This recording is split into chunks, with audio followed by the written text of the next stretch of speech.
Nós voltamos lá com o meu querido Alexandre Palmar, que está com as cores da nossa pátria, com as cores da nossa querida bandeira nacional. É isso, meu caro Alexandre Palmar, para a sequência do nosso Marco Zero. Isso aí, moço, e não só da bandeira nacional, mas como de todo, né, um envolvimento com essa pauta propriamente agora, que é o Plano Municipal de Conservação e Recuperação da Mata Atlântica.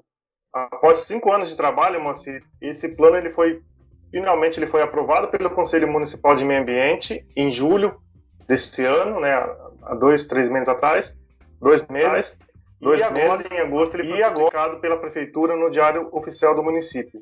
Para a gente falar sobre esse tema, já estou com os dois convidados aqui, com a Luciana Ribeiro, que é coordenadora-geral do Observatório Educador Ambiental Moema Vieser, e também agora recebendo o nosso convite em cima do laço, o Mário Mantovani, que é diretor do SOS Mata Atlântica.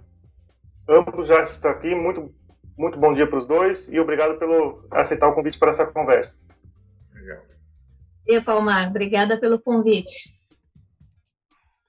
Bom dia, tamo junto. Eu não podia deixar de ficar de fora dessa conversa, uma conquista para a Foz. E aí, Marco Zero, muito legal na marcação, mostrando, trazendo esse assunto, que começou lá no Fórum Mundial da Água, no Fórum Mundial do Meio Ambiente, que a gente teve aí em Foz do Iguaçu, um start, pode-se dizer, nesse processo, e que agora a gente está entregando para a sociedade um documento bacana e colocando Foz do Iguaçu definitivamente no mapa mundial da questão climática, da questão do meio ambiente, da biodiversidade.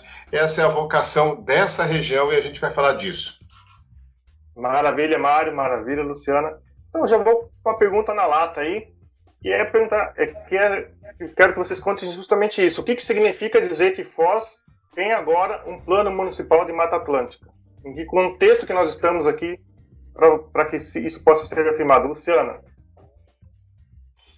Omar, significa que a gente tenha um instrumento de gestão ambiental oficial para o município e, ao mesmo tempo, para o município atuar no planejamento, na implantação das medidas, mas também para a sociedade participar, cobrar isso da prefeitura, se envolver na aplicação, na implantação do plano. Significa que a gente tem recurso legal para trazer projetos para o município em relação à restauração desses fragmentos vegetais que a gente tem, e isso aumentar a qualidade de vida dos moradores, aumentar o potencial de geração de renda para a população local, aumentar as possibilidades de novos tipos de turismo local, melhorar a condição climática do município e várias outras coisas. Vou dar um espacinho aí para o Mário contribuir.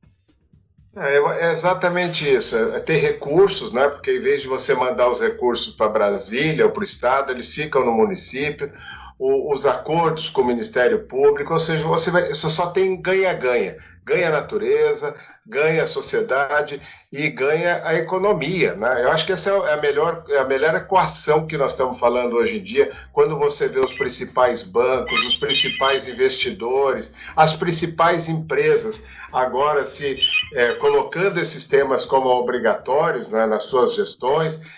Foz do Iguaçu dá esse passo e traz uma coisa mais importante ainda.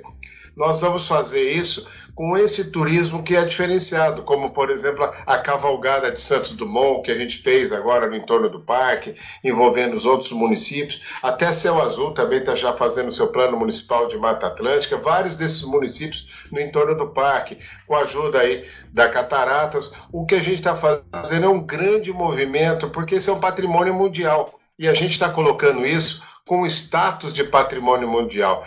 Hoje é o dia da Amazônia. Agora, eu que vou sempre nas conversas lá fora, nas convenções, quando eu falo de Mata Atlântica, o pessoal pergunta, em que parte da Amazônia fica a Mata Atlântica? A gente só está falando de 8%, 12% da área original. E a gente vai fazer isso, não é mais a lei de Brasília, é a lei de Foz do Iguaçu para a Mata Atlântica. Essa é a grande ganho que a gente está fazendo. Oportunidade, né, Mário? Certo. Luciana, e quais foram as entidades diretamente e indiretamente envolvidas na formulação desse plano? Como é que foi esse processo? Olha aí, essa história é uma história bem comprida, tá, Palmar? Eu vou resumir para você. Vou te contar o seguinte: esse plano, diferente do que aconteceu com outros municípios, que ou uma Secretaria de Meio Ambiente ou alguma outra instituição da cidade tomou a frente e levou o processo até a conclusão, aqui em Foz do Iguaçu ele foi um processo mais participativo. Isso envolveu muitas instituições, muitas pessoas, fez também com que o processo fosse mais longo, mais demorado do que se fosse feito por uma instituição só, mas aproveitou os conhecimentos, os contatos, as capacidades diferentes desses vários atores sociais da cidade. Então, para te dar um exemplo, assim, na época que a gente começou a pensar aqui, a organizar, né, o Plano Municipal de Mata Atlântica, a ADERE, que é uma ONG local nossa, participava do conselho do CODEFOS, né, o Conselho de Desenvolvimento Econômico e Social de Foz do Iguaçu, da Câmara Técnica de Meio Ambiente, que eu era coordenadora na época. Nós estávamos fazendo várias ações e dentro de uma reunião da Câmara Técnica, a ADERE trouxe a proposta da gente fazer um primeiro seminário sobre o PMMA aqui no município, trazendo a experiência de outros municípios, trazendo a própria SOS Mata Atlântica, trazendo o Conselho Municipal de Meio Ambiente, para conhecer o que era o plano, para que ele serve, como ele funciona, quais as vantagens, como construí-lo, enfim, quais os desafios e necessidades, para então a gente começar um envolvimento local.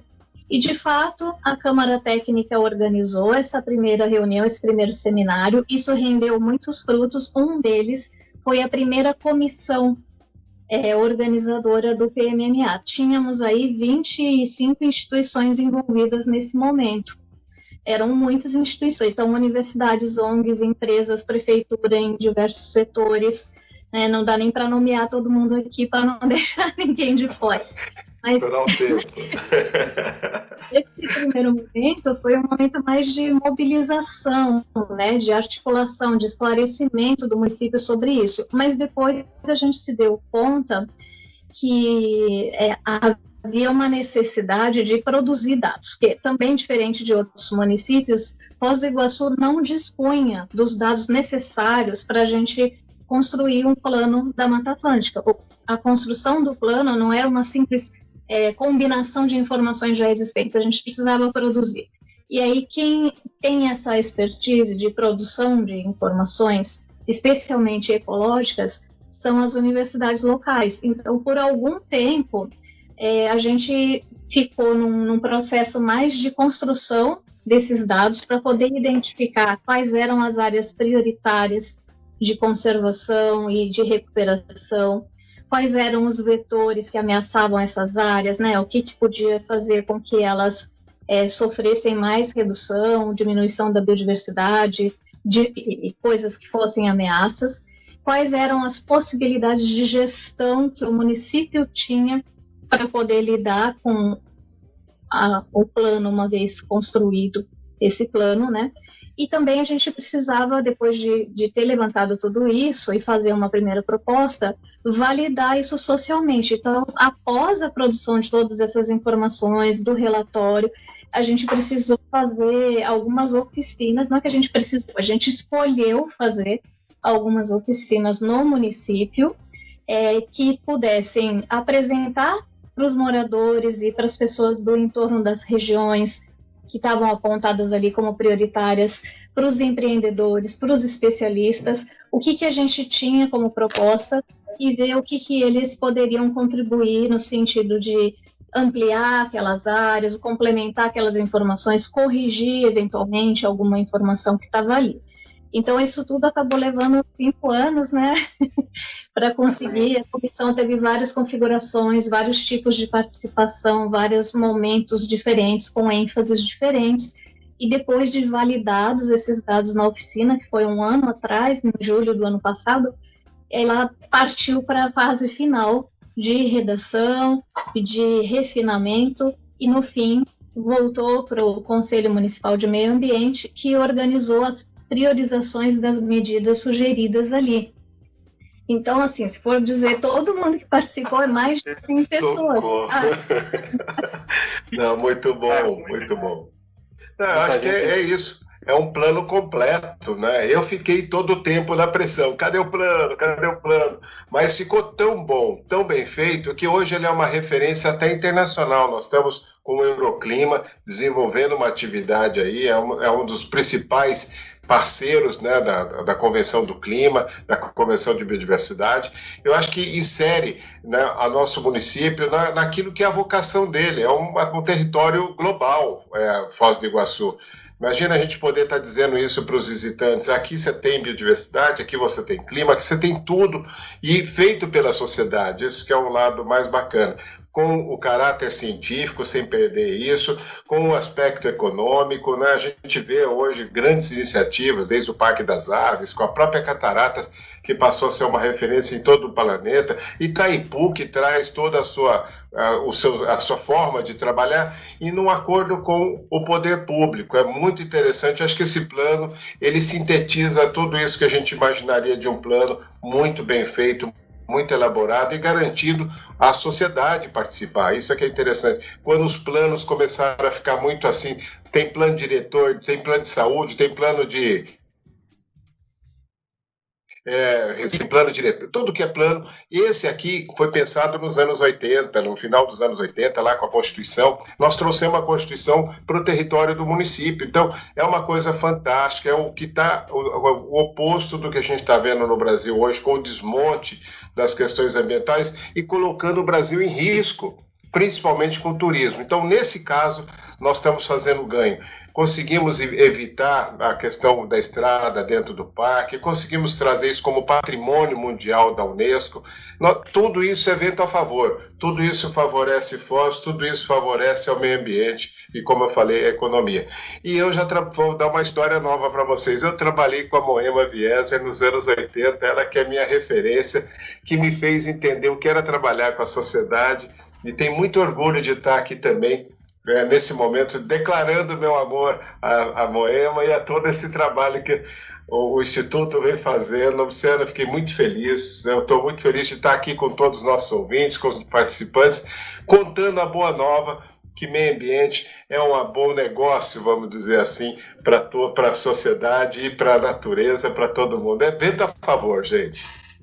Certo, justamente falando em bom negócio, que eu vou te fazer uma pergunta para vocês dois, na verdade, relacionada com essa questão do momento que a gente está vivendo, né? Dessa crise econômica agravada pelo coronavírus.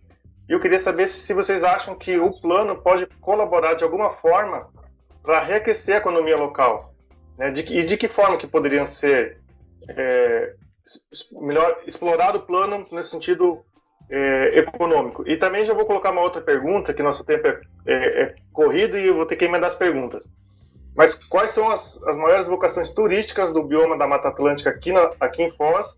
E se um deles, né, uma das vocações, seria o turismo de massa com valor cênico? Então são duas em uma, a questão econômica e a vocação turística. Eu vou começar, senão a Luz não deixa eu falar. Eu falo de economia, ela fala do turismo. Mas acho que assim, nós estamos hoje com um processo chamado Retomada Verde, no mundo inteiro, inclusive no Parlamento Brasileiro agora, que é o que vai estar falando.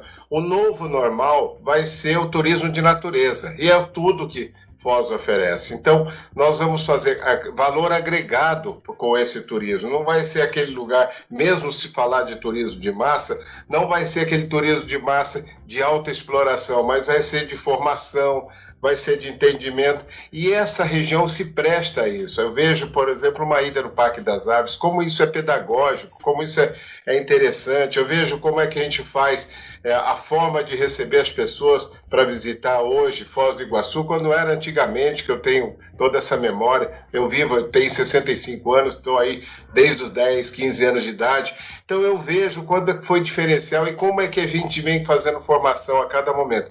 Mas o mais importante, a economia do mundo vai ser baseada agora nas questões ambientais. Nós vamos poder fazer compensações. Hoje não se pode mais nenhuma empresa entrar no mercado, qualquer que seja, sem a questão do ESG, inclusive aqueles que fornecem muamba aí no Paraguai, né? Toda todas essas grandes empresas hoje vão ter que passar por esse processo e nós estamos dando um passo à frente, saindo, né, nessa nova discussão da nova economia do planeta.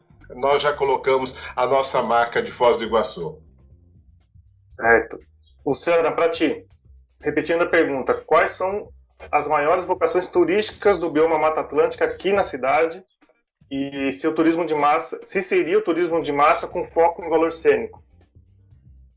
Olha, o turismo de massa, ele tem seu papel e ele tem sido predominante aqui na região, especialmente por conta do parque, né? No caso de Foz do Iguaçu.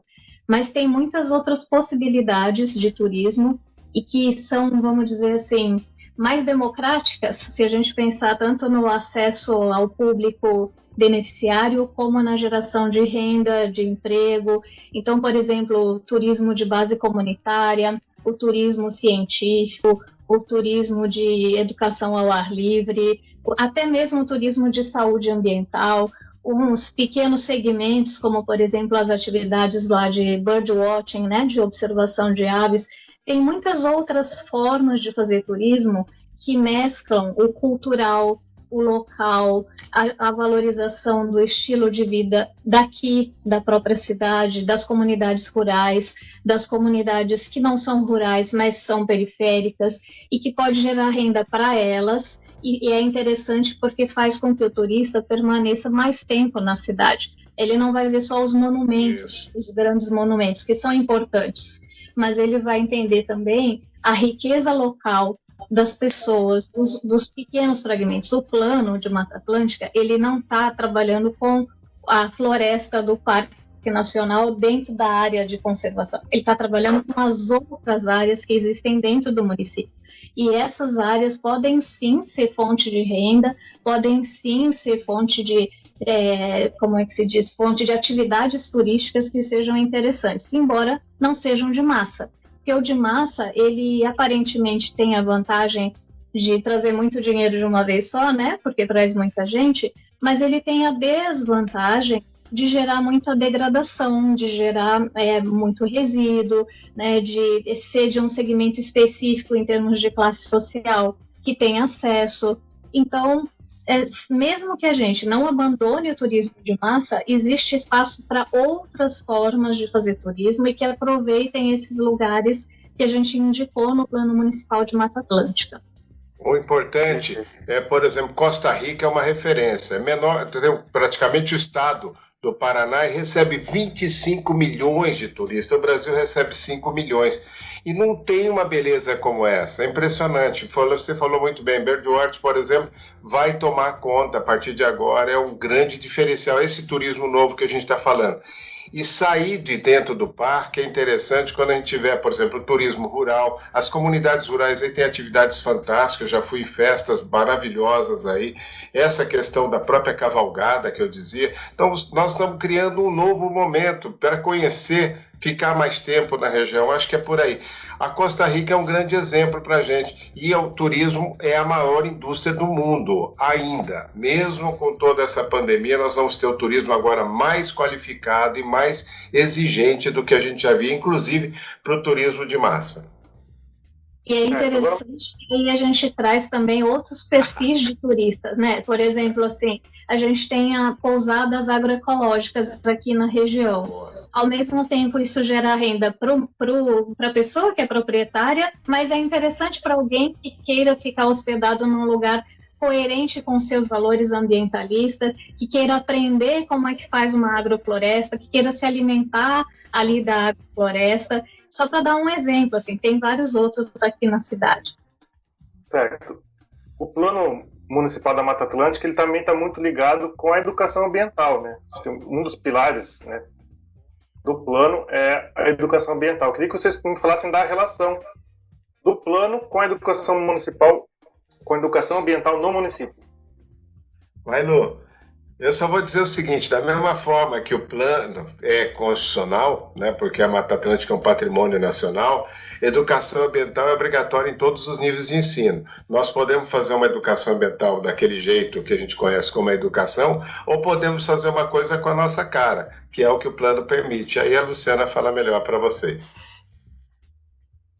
assim, até para as pessoas entenderem, né, a existência do plano, o ganha-ganha que ele é, né? Muitas vezes existe essa confusão de que cuidar do meio ambiente é ir contra a economia. Não, nada disso, são só formas de fazer. Então, até para as pessoas poderem entender isso, a gente precisa de educação ambiental. Para elas poderem participar da implementação das áreas, a gente também precisa de educação ambiental. E uma das entidades que participou ativamente na construção do plano foi o Coletivo Educador Municipal de Foz do Iguaçu, que trabalha com educação ambiental. Especialmente naquela primeira fase nossa de mobilização, o coletivo se envolveu com campanhas dentro e fora das escolas, porque o Mário bem lembrou, né, a educação ambiental é obrigatória em todos os níveis de ensino, mas ela não é obrigatória só em todos os níveis de ensino. Ela é obrigatória pela Lei Nacional de Educação Ambiental para toda a sociedade. Então, para os meios de comunicação, para os empresários, para os produtores rurais, para todos os setores da sociedade, para todas as idades, no nível formal e também não formal, né? Então, ele oferece um espaço novo de construção de projetos de educação ambiental e ele tem essa necessidade também para se viabilizar com efetiva participação das pessoas, né? A gente tem um programa de rádio também ali do Coletivo Educador, que vai ao ar nas quartas-feiras, fora dos tempos de pandemia, e a gente vinha trazendo, durante esses programas semanais, justamente a voz dessas comunidades próximas aí, das regiões onde estão os fragmentos de mata da cidade, para eles trazerem quais são os problemas que eles veem ali, quais são as soluções que eles acham que deveriam existir, quais são os projetos que eles já estão fazendo, e estão fazendo muitos. É muito interessante quando você começa a andar pela cidade, você vê que essa é uma cidade viva, tem movimento. Isso pode não aparecer na televisão, mas, assim, na prática, as comunidades estão fazendo coisas em prol da questão ambiental. E aí, os projetos de educação ambiental são uma oportunidade de potencializar isso, né, e de articular esse povo todo. Sabe que eu fico pensando? É uma coisa interessante, a gente tem que estar alinhado com os novos tempos. Há cada dia mais informação de meio ambiente, né? E esses jovens coletivos, todos, você vê o que uma Greta Thunberg está fazendo no mundo, né? Mudando a história do planeta. Isso também vai acontecer no nosso município, até mesmo para o pessoal do turismo. Olha o que fez um Airbnb, que não tinha uma única apartamento, não é uma rede de hotel, e de repente ela está colocando todo mundo em todo lugar, diretamente com aquele que faz o turismo. Imagina isso com o turismo rural, a força que tem, né, para poder colocar as pessoas visitando propriedades. Não precisa mais da coisa cara, de alto investimento. Nós vamos falando, o que você tem que ter alguma coisa para oferecer. E o que nós temos no plano de Mata Atlântica é o que o mundo hoje está falando. Então, por isso que eu tenho falado, tudo vento a favor, é por isso que eu tenho falado que o Foz conseguiu sintetizar o que era a expressão do meio ambiente em todas essas dimensões, inclusive na econômica. Não é antagônico desenvolvimento ao meio ambiente. O meio ambiente só existe se tiver uma economia e uma sociedade incluída, senão cada um depende do outro. Então, é isso que a gente está falando, e eu dou parabéns. Foz do Iguaçu superou todos, né, com esse trabalho muito bem feito, uma referência, como temos vários outros municípios do Brasil. Esse aí é aquele plano que eu queria um dia contar para todo mundo. Eu parabenizo todos que se envolveram com ele, parabenizo a prefeitura, cada um desses segmentos que se envolveram. É um orgulho para a SOS poder estar junto nessa iniciativa e acompanhando o que foi feito em Foz do Iguaçu. Mário, a pergunta é justamente nesse sentido, a pergunta de agora. É porque o plano ele levou 5 anos e já está rodando há um bom tempo a sua construção e agora com a sua publicação. Então, e com isso ele foi muito elogiado, tanto, né, aqui dentro de Foz do Iguaçu como fora da cidade. Isso que você acabou de dizer, seria a grande qualidade do plano municipal da Mata Atlântica aqui de Foz do Iguaçu? Eu acho que é isso. Quando você consegue, né, trazer, né, catalisar tantos interesses e conseguir transformar isso num plano, mostra que ele teve ele é superlativo em todas as formas de entendimento. Porque é muito difícil você conseguir fazer isso. A gente vê pelo plano diretor, quando cai numa Câmara de Vereadores, o que acontece, os interesses, o jogo. Esse foi um trabalho feito pela sociedade.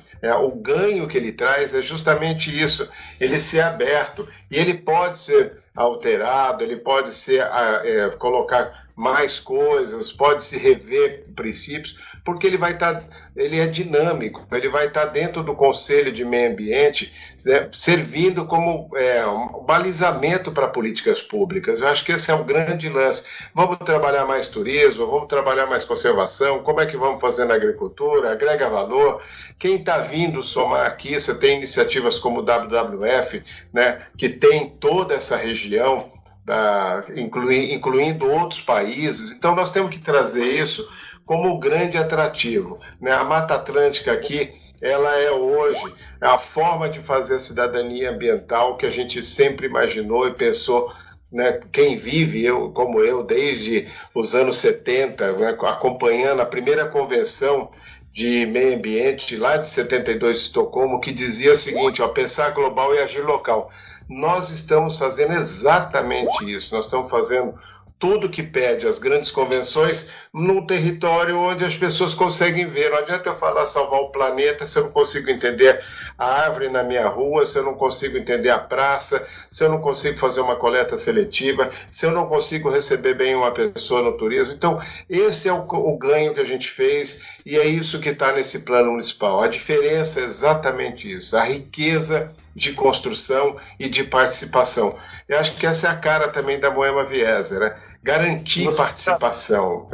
Talvez tudo de bom. Eu estou muito entusiasmado hoje para contar essa história para vocês. Eu queria estar junto, dando esse abraço em Foz, e que bom que a gente tem a Clube aí para amplificar essa voz também, trazer isso para a sociedade. Comemore, porque a gente está comemorando um Dia da Pátria de verdade, que é isso que é a vocação do Brasil. É um país diverso, é um país diverso em todos os aspectos, cultural, social, ambiental, e é isso que a gente quer fazer. Luciane, para ti, qual que é a grande qualidade do plano? A grande qualidade do plano, além de tudo que a gente já falou, da questão da Só tem qualidade. Que absurdo, né? Olha, eu tenho uma questão que a gente não tocou ainda, que acho que vale a pena, que assim, o Plano Municipal de Mata Atlântica, diferente de outros instrumentos de gestão, ele é um instrumento, vamos dizer assim, aberto. Significa o seguinte, não é que uma vez feito, promulgado, ele está pronto, terminado e é aquilo de uma vez para sempre. Não, ele é um plano que pode ser atualizado frequentemente. Então, por exemplo, a gente vai conhecendo melhor essas áreas que foram identificadas, né, como prioridade para a recuperação ou para a conservação, e a gente vai entendendo melhor a biodiversidade que tem nela, os usos culturais que tem dela, e tudo isso pode ser incluído nas atualizações do plano, tanto como indicadores de qualidade, né, daquela recuperação ou daquela conservação, como também pode ter alguma informação nova que oriente a reorganização das prioridades do plano, né? A hierarquia ali das áreas e das próprias atividades que podem ser feitas ou que devem ser feitas em cada uma delas. Então, o fato dele ser aberto a contribuições da própria sociedade pode gerar oportunidade da sociedade se manter ativamente engajada na expansão, no enriquecimento do plano, que na prática é na melhoria da própria cidade, né? Ô, Luciana, posso pôr uma pimentinha aí? Nós vamos ter agora a eleição, né? Então é muito legal que os candidatos a prefeito e vereadores possam dizer como vão implementar esse plano, que a gente está falando que é uma coisa tudo de bom, vai ajudar também a orientar a campanha eleitoral. Nós temos uma plataforma que eu vou estar mandando aí para Clube, vou estar mandando aí para o pessoal do Conselho, para a gente levar isso aí aos candidatos. Como a gente vai trabalhar a implementação desse plano e qual a importância dele do ponto de vista político nessa campanha. Vamos pensar nisso. Certo. E a gente está com dois candidatos já procurando a gente para justamente pensar sobre isso. Então, quer dizer, o interesse já existe. Diga lá, Márcio. Nós estouramos nosso tempo já aqui, Luciana, do bloco, mas eu preciso colocar duas perguntas de uma ouvinte. Vou colocar duas em uma para vocês, especificamente. E eu gostaria de saber, a pergunta da ouvinte, na verdade, quais são os efeitos dos incêndios, né, das queimadas na nossa região, que efeitos que eles estão provocando e por que o céu de Foz é branco, né, na percepção aí da ouvinte que perguntou essas duas questões. Ele não é branco, né? Ele está branco por causa da fumaça.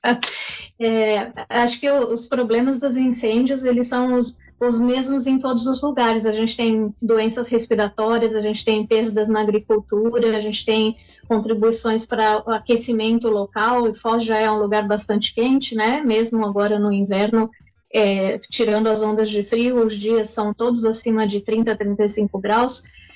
O calor dos incêndios é só um efeito perceptivo igual a fumaça, mas o impacto é muito mais profundo que isso, né? Você tem problemas no solo, tem problemas com a água, erosão, perda de biodiversidade, perda de produção, e aumenta o gasto público com saúde, porque as pessoas, claro, né, com problemas respiratórios, elas vão procurar os serviços de saúde. Completa aí, Mário.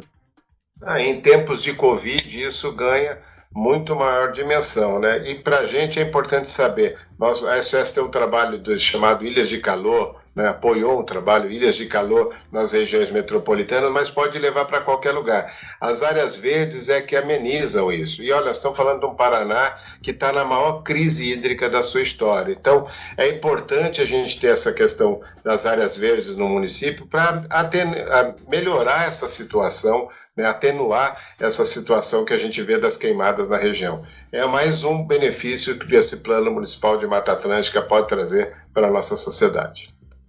Beleza, gente? Nosso tempo é curto. Eu tive que, inclusive, pular várias perguntas aqui da minha proposta de roteiro, mas é porque o tema é muito bom, é amplo, é complexo e envolvente. Então, assim, precisamos marcar por uma nova oportunidade, um aprofundamento ou outros aspectos do plano. Agradeço a vocês dois, a Luciana Ribeiro, coordenadora geral do Observatório Educador Ambiental Moema Vieser, e ao Mário Montovani, diretor da SOS Mata Atlântica, que atendeu nosso convite aí também em cima da hora para participar desse bate-papo aqui no Marco Zero, do portal H2 Foz e da Rádio Clube FM. Obrigado aos dois, bom final de semana e bom trabalho aí para a execução e colocar em prática o plano. Legal. Show. Obrigada, Palmar, obrigada, Mário, e convido todo mundo a participar ativamente aí da implantação do plano. Um abraço para vocês. Parabéns, Foz, parabéns a todo mundo que participou. Vamos à luta, agora é nós. Vamos lá. Certo. Moacir, pauta importante aqui de meio ambiente no Marco Zero, envolvendo ou debatendo, apresentando um debate, que é o Plano Municipal de Conservação e Recuperação da Mata Atlântica. E você ouviu bem, Moacir, como colocou a Luciana, é direito e dever, principalmente dever dos veículos de comunicação, trazer essa pauta para o seu espaço, para a sua programação, uma pauta sempre necessária e sempre presente a questão do meio ambiente. Moacir, contigo. Muito bem, Alexandre Palmar, são 11 horas e 35 minutos. Eu acho que a grande obrigação do meio ambiente são as gerações futuras, né? A gente que tem aí pessoas que estão preocupados. Ontem, nosso coordenador Marcelo Oliveira dizia na hora do nosso almoço, né? Você vai no restaurante hoje, é obrigatório a luva de plástico, não é isso, senhor Marcelo? É, isso mesmo. E aonde vai parar essa luva depois? Onde vai parar? Exatamente, é uma pergunta. O descarte desse material todo que a gente está usando. Máscaras, né? O pessoal está jogando no lixo, será corretamente? Está fazendo a reciclagem desse plástico todo? Pode estar chegando no lixo, né? Mas quem diz que chega realmente ao lixo, não ao depósito correto? Exatamente. Então são as questões, né? Temos todos esses imbróglios envolvendo ainda nessa questão de pandemia, né? A máscara, o descarte da máscara, o descarte da luva, o descarte das embalagens de álcool em gel. Tomara que se faça da forma correta. Muito bem. Marco Zero, onde tudo começa.